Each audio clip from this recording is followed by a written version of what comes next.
Vous êtes en compagnie de Radio Taïwan International.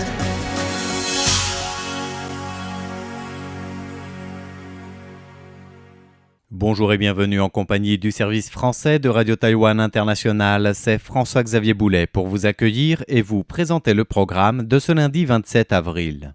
Vous pourrez tout d'abord suivre l'actualité du jour en compagnie de Tiffen Lee. Je vous retrouverai pour ma part juste après le journal de l'actualité dans le cadre du décryptage consacré aujourd'hui à la présence taïwanaise en Eswatini qui dépasse les difficultés politiques. Ensuite, dans la partie thématique du programme de ce lundi 27 avril, nous vous invitons à suivre Retour à la source en compagnie de Meg Wang qui vous parlera du travail de protection des papillons violets mouchetés. Et en fin de programme, vous pourrez découvrir la légende de la semaine sur notre site internet dans l'émission Compte à rebours dans laquelle Thérèse Pan nous parlera de la mise à l'épreuve d'un apprenti cambrioleur professionnel qui veut être reconnu par ses pairs.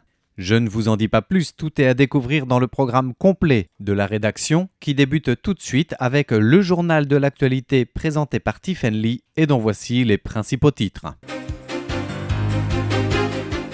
Discours du président taïwanais diffusé lors du banquet d'anniversaire royal en Eswatini. Pacte scientifique taïwanais en Eswatini, signature de lettre d'intention en présence du ministre Lin Jialong. Fusillade au gala des correspondants étrangers à Washington, Lai Ching-te condamne la violence. Le Global National Taiwan Affairs Symposium appelle au soutien international pour Taïwan.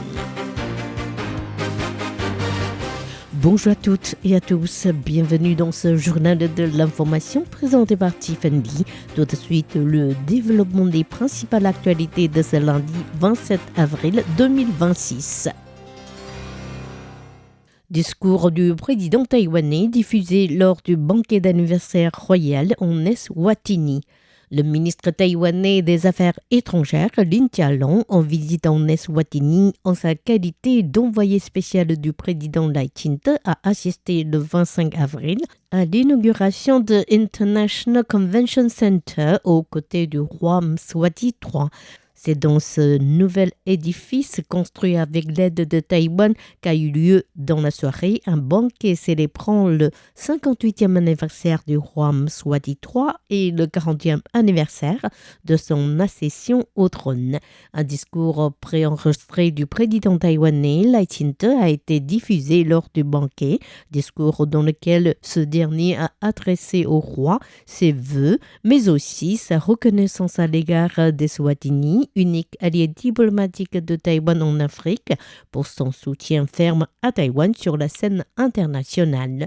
Notons que le président Lai Ching-te avait prévu une visite officielle en Eswatini du 22 au 26 avril, mais que cette dernière a été annulée suite au retrait du feu vert de 3 pays africains, à savoir l'île Maurice, Madagascar et les Seychelles, pour le survol de l'avion présidentiel taïwanais de leurs espaces aériens. Taipei a accusé les 3 pays concernés de s'être soumis aux pressions économiques de Pékin. Pacte scientifique taïwanais en Eswatini, signature de lettre d'intention en présence du ministre Lin Jialong. Le ministre taïwanais des Affaires étrangères, Lin Jialong, actuellement en visite en Eswatini, a assisté le 25 avril, heure locale, à un compte-rendu sur la progression des 2 principaux projets de construction exécutés par Taïwan sur place, à savoir le projet de système de stockage de pétrole et celui de pacte scientifique. Lin Jialong a également assisté à la signature des lettres d'intention de plusieurs entreprises taïwanaises qui ont déclaré vouloir intégrer le futur parc scientifique d'innovation de Taïwan. Pour ce qui est du système de stockage de pétrole, un réservoir spécial sera mis en place pour permettre à Eswatini d'avoir suffisamment d'énergie pendant au moins 60 jours. Eswatini, qui est unique allié diplomatique de Taïwan en Afrique et membre de la zone de libre-échange continentale africaine et de l'Union douanière d'Afrique australe, et représente à ce titre un point d'accès au marché africain important pour les produits taïwanais. Fusillade au gala des correspondants étrangers à Washington, Lai Ching-te condamne la violence. Un assaillant a tenté de pénétrer dans la salle de réception du gala des correspondants étrangers dans la soirée du 25 avril à Hotel Hilton, dans la capitale américaine. Le président Donald Trump, le vice-président J.D. Vance et d'autres hauts responsables du gouvernement américain ont été extraits de la salle avant que l'homme ne soit neutralisé. Le président taïwanais Lai Ching-te a réagi sur les réseaux sociaux en condamnant la violence sous quelque forme que ce soit. Le chef de l'État s'est dit profondément préoccupé par l'incident et s'est félicité qu'aucune vie perdue ne soit à déplorer. Le Global National Taiwan Affairs Symposium appelle au soutien international pour Taïwan. La 14e édition du Global National Taiwan Affairs Symposium, organisée par plusieurs organisations et la société civile, dont the World Taiwanese Congress et la Taiwan National Alliance, s'est tenue hier à Taipei. Des experts des affaires internationales, politiques, économiques et sécuritaires, aussi bien taïwanais qu'étrangers, ont participé aux discussions consacrées aux nations normalisées et aux nouvelles perspectives pour les relations Taïwan-Japon-États-Unis.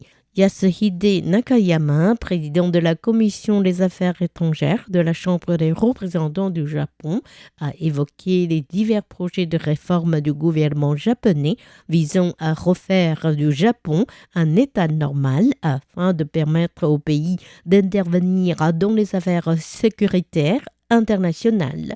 Le représentant a déclaré que la Chine constituait une source de menace et un soutien des forces menaçant l'ordre mondial. De son côté, l'ancien directeur de l'Institut américain à Taïwan, William Stanton, a souligné le soutien américain envers Taïwan. La visite de notre délégation a pour but de communiquer le soutien fort et consistant du Congrès américain à l'égard de Taïwan et de souligner la stabilité et la résilience de nos relations qui sont significatives pour le monde et pour la population aussi bien à Taïwan qu'aux États-Unis. Le vice-ministre taïwanais des Affaires étrangères, François Wu, a quant à lui affirmé qu'il n'existait pas de question d'unification ou de réunification entre Taïwan et la Chine, martelant que Pékin cherchait par ses termes à définir les relations interterritoriales comme une affaire intérieure, alors qu'en réalité la menace chinoise visant Taïwan était une tentative d'invasion pure et simple. Un ex-capitaine de la marine taïwanaise crée la polémique en célébrant l'anniversaire de la marine chinoise à bord d'un navire chinois. Selon China News Service, une agence de presse chinoise détenue par le gouvernement chinois, un capitaine à la retraite de la marine taïwanaise du nom de Liu Lishu s'est rendu le 23 avril sur 2 bâtiments militaires chinois à Qingdao, dans la province de Shandong, à l'occasion du 77e anniversaire de la marine chinoise. Le média chinois affirme que l'ex-capitaine taïwanais a constaté durant la visite le progrès de l'armée populaire de libération et la puissance de la mer Patrie. Liu Lishu aurait ensuite déclaré que les 2 rives du détroit de Taïwan faisaient partie d'une seule et même famille et que la puissance de la mer Patrie représentait la sécurité pour Taïwan. Interrogé par l'agence de presse taïwanaise CNA à cet égard, la Commission des affaires continentales de Taïwan a sévèrement désapprouvé l'acte de l'ancien officier et a exhorté les citoyens taïwanais à soutenir une révision de la loi visant à alourdir les sanctions contre les conduites de ce genre. 28 chars M1A2 T de production américaine livrés à Taïwan. Le dernier lot des chars M1A2T achetés aux États-Unis a été livré dans le port de Taipei la nuit dernière et a été immédiatement transporté, selon l'agence de presse taïwanaise CNA, vers une base de l'armée de terre à Hsinchu. Les 28 chars livrés font partie des 108 M1A2T commandés en 2019 par l'armée taïwanaise pour un montant total d'environ 1,1 million d'euros. Il s'agit d'un modèle du M1A2 spécialement adapté pour Taïwan et destiné à remplacer les chars déjà en service depuis plus de 2 décennies. Les 2 livraisons précédentes concernaient 38 chars et 42 chars qui ont respectivement été livrés en décembre 2024 et en juillet 2025 et sont déjà entrés en service. 4 anciens ingénieurs de TSMC condamnés pour fuite de technologie au profit d'un concurrent japonais. Un ancien ingénieur de Taiwan Semiconductor Manufacturing Company, ou TSMC, le géant taïwanais des semi-conducteurs, a été condamné aujourd'hui en première instance à 10 ans de prison pour avoir obtenu de manière illégale les secrets de TSMC relatifs aux technologies à 2 nanomètres et à moins de 14 nanomètres. Selon l'accusé, cette fuite avait pour but de convaincre davantage de clients potentiels de TSMC de passer leurs commandes à son nouvel employeur japonais Tokyo Electron Limited.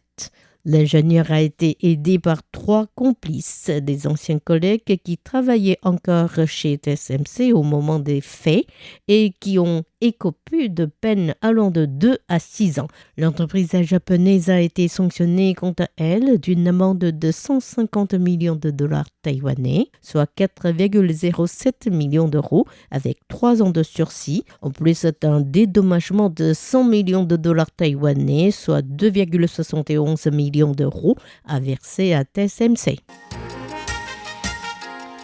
C'était Tiffany qui vous a présenté le journal de ce lundi 27 avril 2026. Merci de votre fidélité et excellente suite de programmes sur RTI. À bientôt.